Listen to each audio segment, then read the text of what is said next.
Welcome to the second season of the Resilient Tourism Podcast. This time, we've invited world-renowned digital tourism experts to share their views and encourage everyone to participate in the data-driven digital transformation of the travel sector. This podcast is created with the support of the InnoSwiss-funded flagship Resilient Tourism and is produced by EHL Hospitality Business School. Enjoy! Hi, my name is Maggie Chen. In today's podcast, I'm going to interview Mr. Floor Bleeker, the CTO of Accor. Hi, Floor. Would you please introduce yourself and what do you do at Accor? Of course. Very nice to be here. I'm the group CTO of Accor, and I'm heading what we call Accor Tech. Accor, probably you know, we're a very big hotel group. We have over 50 brands, all the way from eco to ultra luxury. And we're the largest hotel group in most places in the world, with the exception of the United States and China. We also have about 300,000 employees worldwide.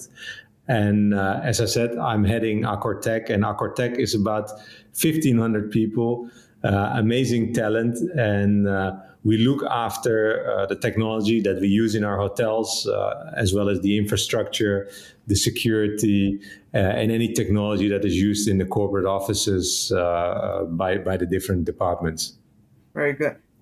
Since you mentioned about you leading a 1,500 people team and taking care of technology, I'm curious to hear your opinion about that. What are the latest projects you are working on?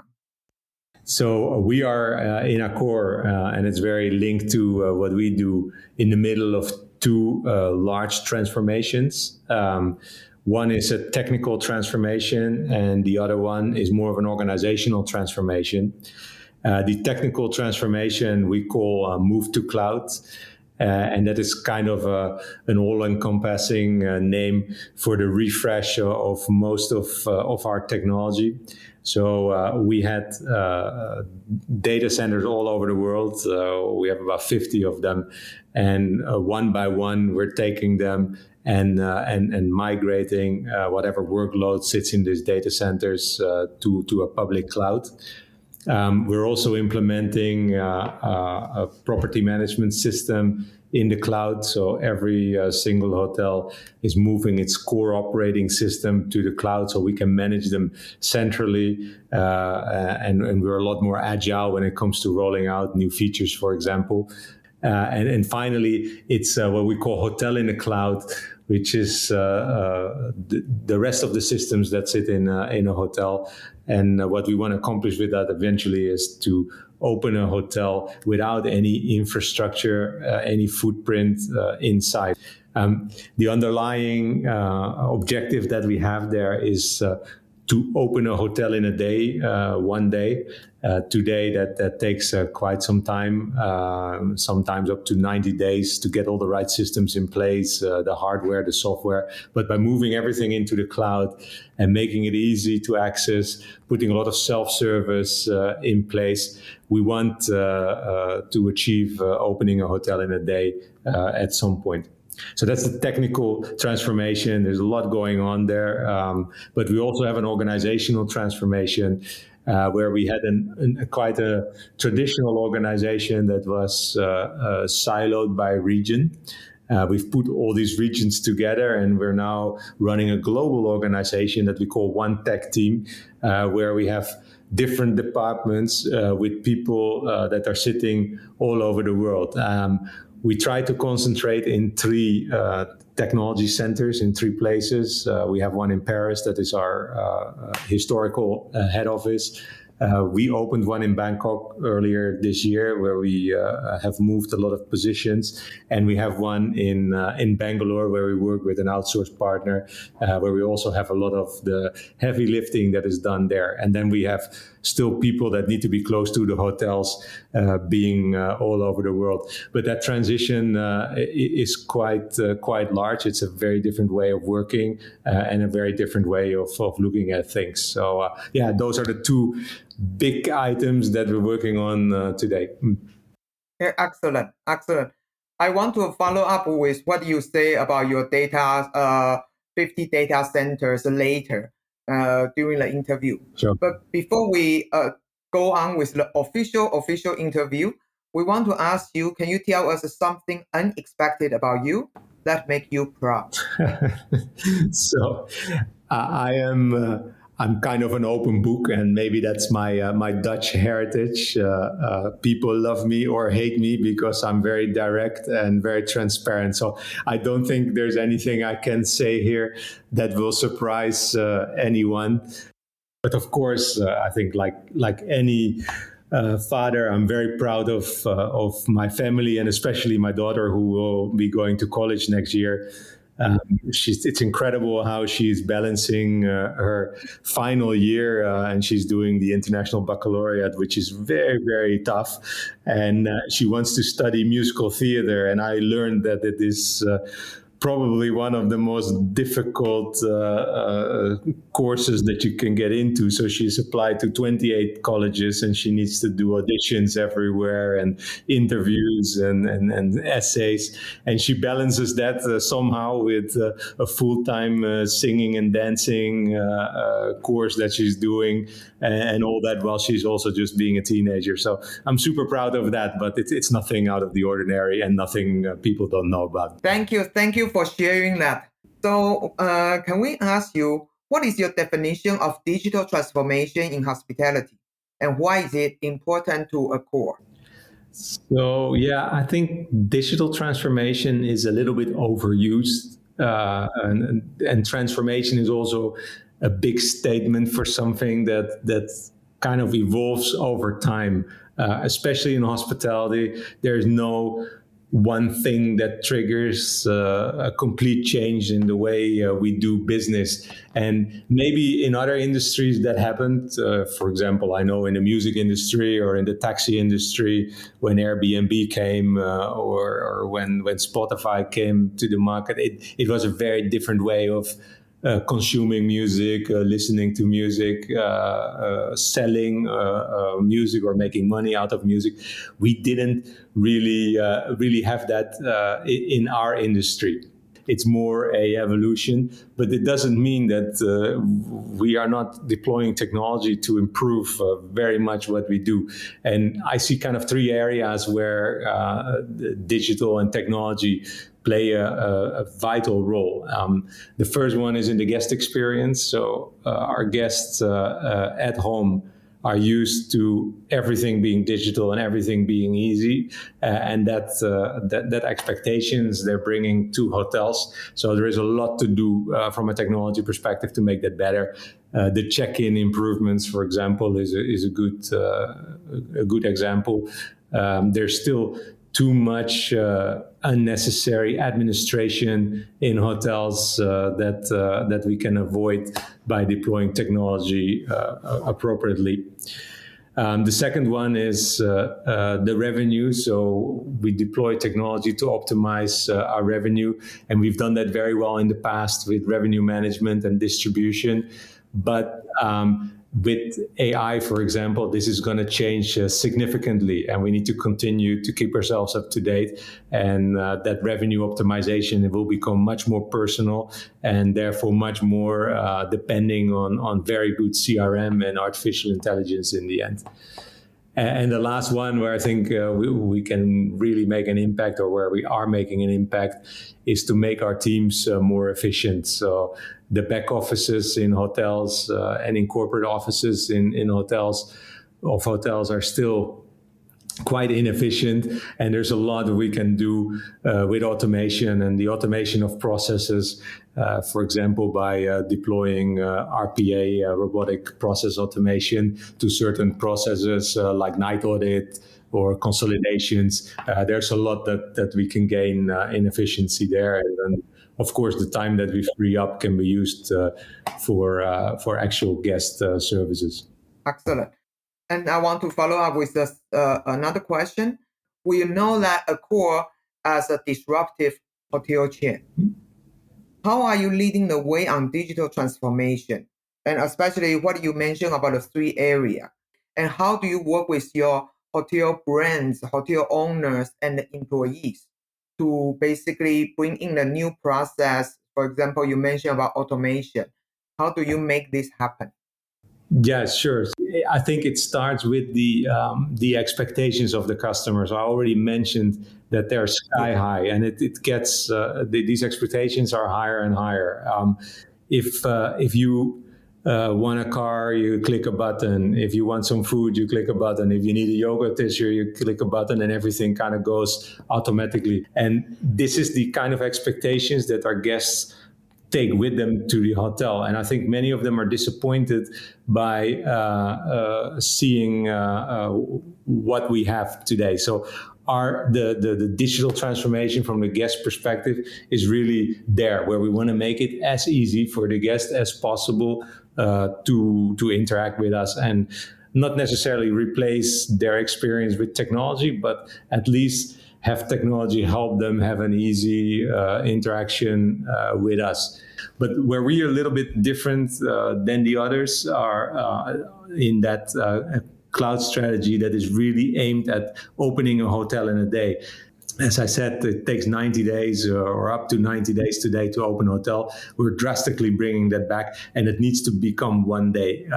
If you want to become an Airbnb host, for example, you can be up and running in a few hours. If you want to become an Uber driver, I think it takes only a few minutes to actually get you going. We want to take that concept and using an app store, using automated processes, using self-service, allow our hotels to do that as well. We're a long way away from that, so it's not something that we will be able to do in the next couple of months. But we're laying the foundation and moving all our systems to the cloud, make them API accessible, making them light, having all the data in one place, making them secure in one place will really help to achieve this goal. Well, basically, I want to ask another one is related to you mentioned earlier about CRM. Okay. So I'm curious is how loyalty program fit into all this, because we know that a core loyalty program actually collects some interesting information and data. So, how do you see that you are moving technology to the cloud and loyalty program? Will that enhance your loyalty program because you have the access to more data? No, absolutely. And so we do have a very strong loyalty program. It's Accor Live Limitless All, and it is one of the unique selling points that we have when we come to an owner, why they would put an Accor brand on their hotel. And by using cloud CRM, cloud PMS, and a cloud loyalty system and connecting those, we actually collect a lot of information that we combine and that can help us with marketing, with sales, and also with a personalized experience. And the beauty of this is that when it comes to online, we as an industry have always traditionally been quite good at customizing the online experience. Not everybody sees the same pages. If there's some places where you click, you get other places to go to afterwards. But we have not been very good at taking that personalized experience into the hotel. But by connecting the CRM, the PMS, and the loyalty program together, and of course, with the authorization of the user or the guest, you can really also customize the stay much better, because you learn a lot of the behavior of a customer online, and there's an opportunity to use that learning in the experience in the hotel. One of a simple example is if a guest has browsed all the spa pages of the hotel multiple times before their stay, chances are that they're interested in the spa. That information we use online because we push spa promotions, for example, to that particular guest. It could be a real enhancement if we know that, and we actually give this guest a spa experience once they enter the hotel as well. So they're absolutely absolutely linked. Excellent. Thank you so much. What do you think about technology and humanity? Because we believe that customers, they are looking for experiences. Customers want to have employees there, but not necessarily employees are there to serve them. Because some are going to be replaced by technology anyway. Yeah. And then so we want to know from your perspective, how do we balance a human-centric customer experience and the use of technology in the industry? Yeah, so I think in our industry, we're a long way away from having to be concerned about that balance, because there's still a lot of unnecessary things that we make our guests go through that would be much better for everyone if they would be automated. Like making a booking can be complicated. Our pricing and distribution is complex with different channels everywhere. It's not transparent. There's many things that we could automate without even affecting that balance. And then if you talk, for example, about robotics, there's so many things in a hotel that nobody wants to do because they're dirty or dangerous jobs, like cleaning, for example, or security, or washing the windows on a tall building. There's robots or automated ways of doing that is much safer and easier to do. So I think we should focus on all of those kind of things first. Before we have to worry about breaking the balance between the human and the computer. Having said that, I think it's important that eventually we give our customers choice, because we serve a very diverse guest base, different ages, different nationalities, different walks of life. And different people want different things, and we need to be able to cater to all of that. Even the same people want to be treated differently in different situations. So someone who travels for business may not want to speak to anyone and just wants to go and take a shower and have some food and sleep. While someone that's on a holiday would love to interact with the staff and learn about the local attractions and have that human interaction. So I think the key eventually is to personalize that as much as possible and to be as flexible as possible. But as I say, we have a long way to go before we have to worry about that. Yes, I agree. But what about, like, let's say if we say now we are in 2040, and how do you imagine that at that time what the hospitality sector will look like? I'm very realistic. So 2040 is like 16 years from now. It's not that far away. If you just think back 15 years, maybe 2010, 2009, not much has changed since then. So I thought it's because I'm getting old. Oh, no.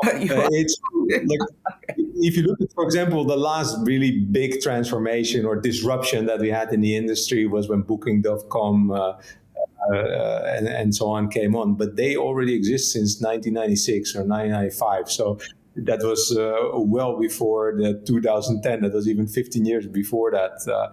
Even Airbnb was already around in 2010. So if you look at what has changed since 2010, I don't think there's that much that is significantly different. So, however, there are some very positive technological evolutions, and some of them will push us to a tipping point. So you have the metaverse. There's a lot going on there. I know it's been a bit quiet for the last year, but the year before it was the tech to watch. And for hospitality, I think that can change the way you experience a stay before a stay, for example.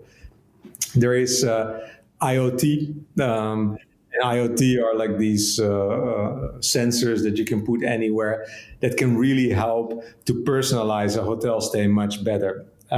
It also helps with sustainability. And I think that is one thing where we will see a lot happening in the next few years. I think whether it is through regulation in the different countries, or just through the mandate that the hotel groups are pushing.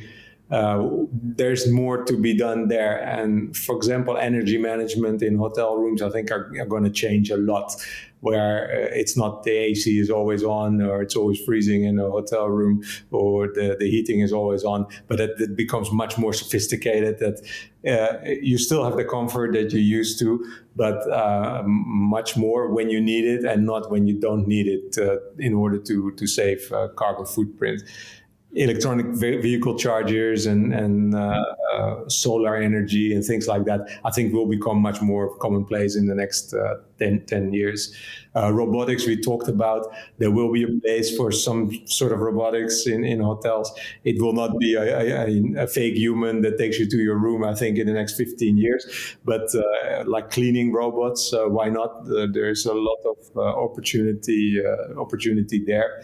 And then finally, I think we can do a lot more with data once everybody's in the cloud, and that data we can use for many reasons, but primarily to customize hotel stays better while maintaining privacy of the guests.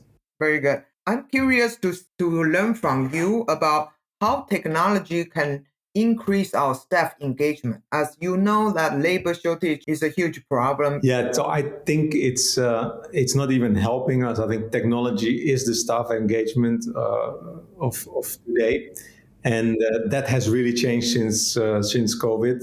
From one day to the other, we were all online and we didn't see each other face to face anymore.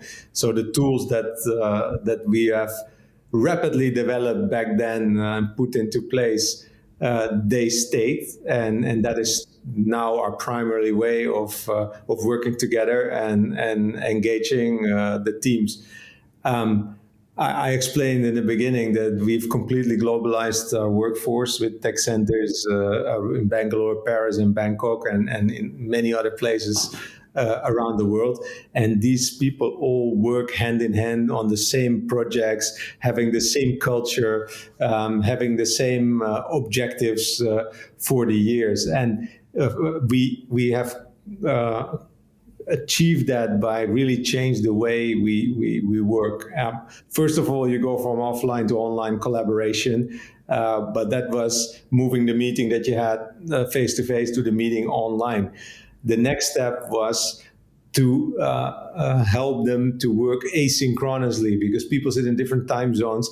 It's hard to be in the same meeting all the time at the same time. So we need to find ways and platforms that help us to still get things done, still engage with each other, but not at the same time. And of course, lots of platforms came in play that help us with that. And that means that your processes also have changed, that team building has changed, that learning and development has changed, that most of the learning is online now. We have a lot of internal communications that happens through online platforms now. We do surveys online. We do a daily or a weekly mood survey to see how people are feeling and to take feedback from them. And we have a social network internally that is fully online as well, and that is purely meant to increase that engagement. So I think it's not anymore about increasing staff engagement. There is a complete new way of working, and that new way of working relies on technology, and that technology needs to be as good or better than what we did before to engage the teams. Okay, can I ask you, but what about the staff, the operation staff at the property level? How do we engage them? Because their way of, providing service, I don't think that changed much. Yeah, so it's a very good point, because since COVID as well, we've struggled as an industry to fill vacancies in hotels because a lot of people left. The hotels were empty for a year and a half, and they've left to other jobs, and some of them actually stayed in those jobs, so they had to be replenished. And this is not everywhere in the world, but there's certain countries that are still suffering from this. two things that needed to change. One is the way we employ people, and that is not necessarily technology related, but still a little bit, because we need to look at not employing people full time anymore, like we used to do in the past, or even part time, but be more open to like the gig economy that works so well in other industries, like the taxi drivers and the Airbnbs and many others. So if you have people that come in for a few hours a week, or whenever they feel it's the right time or the right compensation, then you need to be able to hit the ground running. You cannot have a 2-week training before you start working. So the systems have become much more user-friendly, much more intuitive. And we still have a long way to go, because we need to be able to do much better in it, so that anyone that wants to come and work in a hotel as a front desk agent for 3 hours this week, and maybe in 2 weeks again for a couple of days, that they can just open their app, log in, and they're ready to go, like they do with the other platforms. So that is the first part. And then once you have the employees, they need to feel part of a bigger community. And what we offer as a hotel industry, and that others don't, is that international collaboration with others around the world. You cannot beat that. So if you work for a hotel group, you speak to people from any nationality, whether they're guests or co-workers, and from a huge diversity. But in order to do that, they need tools as well. So they need to be part of an online community that allows that, where they can actually cooperate with their peers in other hotels, where they can share best practices, share experiences. And that is like a social network, but then internal to the hotels.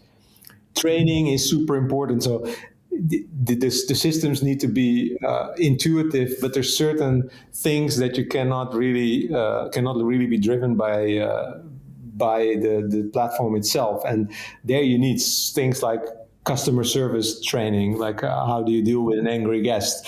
And the tools for training them have become much more sophisticated, and we can do a lot more with that. So another application of that metaverse is to train people in those kind of skills, and that could be very impactful as well. Okay, thank you very, very much for sharing this. This is really, really interesting. And as you know, we are inviting you for this podcast because we are working on a project funded by the Swiss government. And the project is called Resilient Tourism. And our objective is to accelerate the datafication of Swiss travel sector. Basically, we want to digitalize or bring in more digitalization into the industry. And we also want to create a national data infrastructure. And we know that this is happening everywhere. And we also know, you mentioned to us, you have 50 data centers. And can we talk more specifically to say that, from your point of view, what kind of data would be beneficial to the hospitality industry? All right. So I think the first piece of data that is for the industry very, very key, and that should be shared, but in a way that it's fully protected, is the identification of our travelers.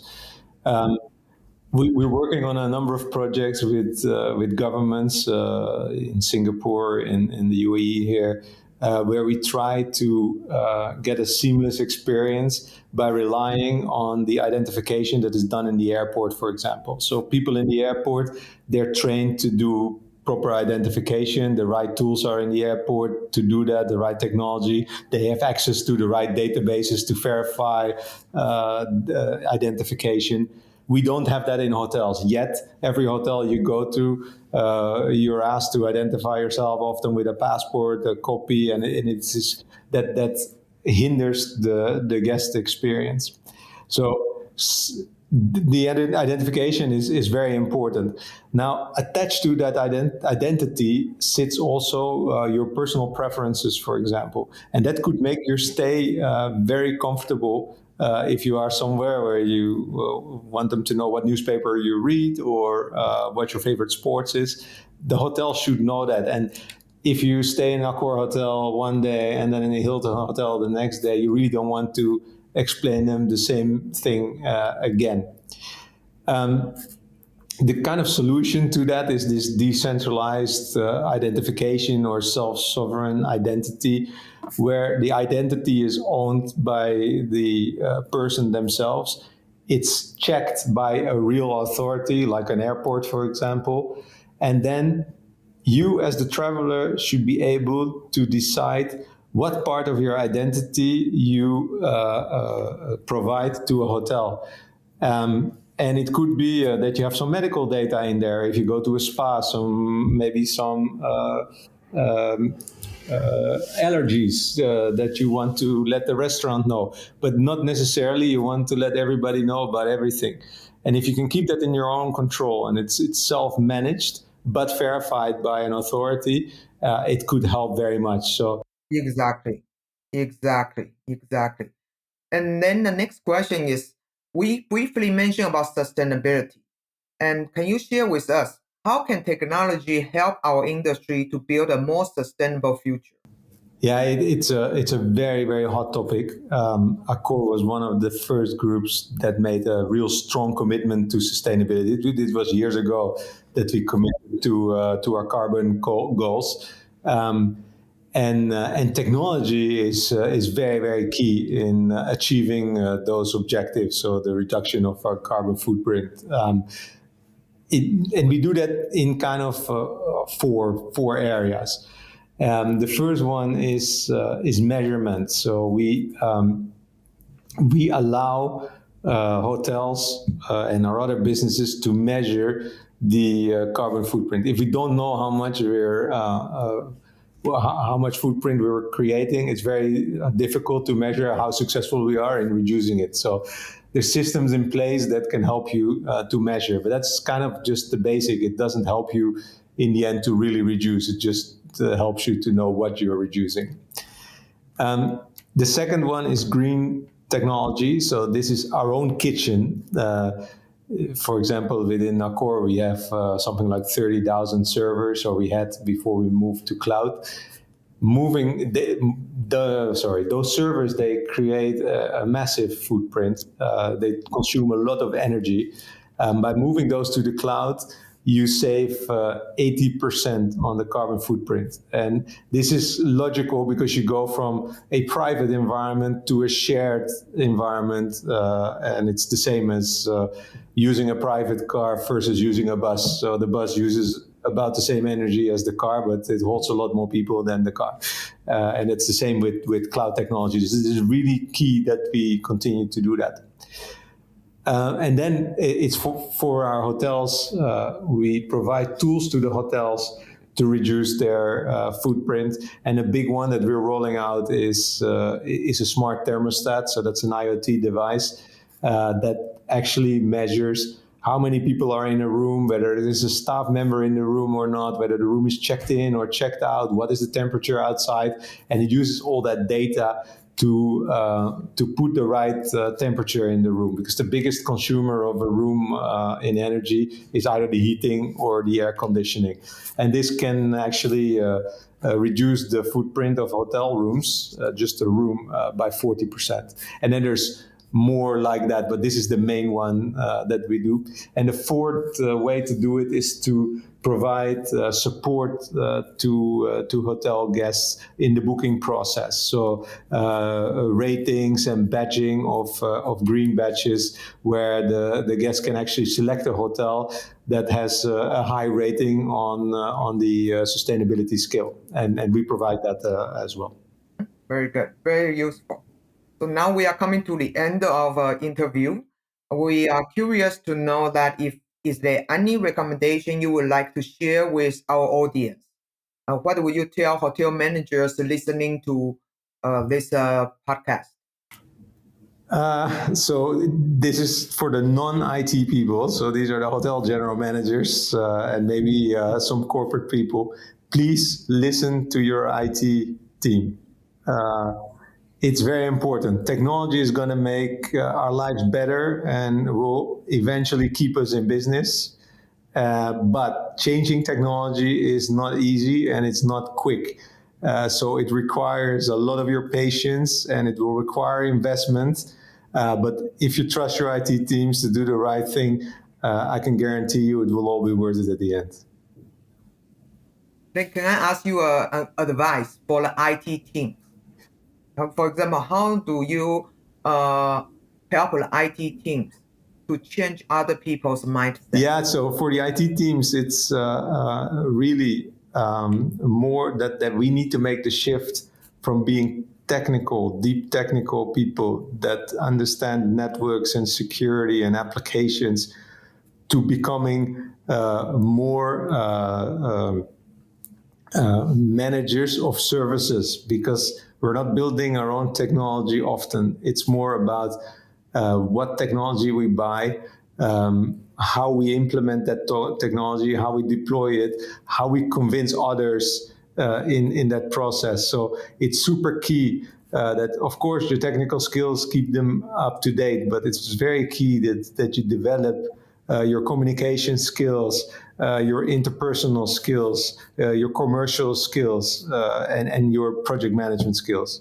That will help you win in the next few years. Thank you very, very much for your time and your valuable insights. We really appreciate all the knowledge you shared with us. We really appreciate it. And I want to say that I also want to personally really thank you. And I wish your daughter good luck to go to the school she really wants to go.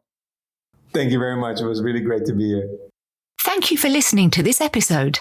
If you enjoyed it, please spread the word and share it with your colleagues, friends, and family. To make sure you don't miss the latest episodes, subscribe to our channel.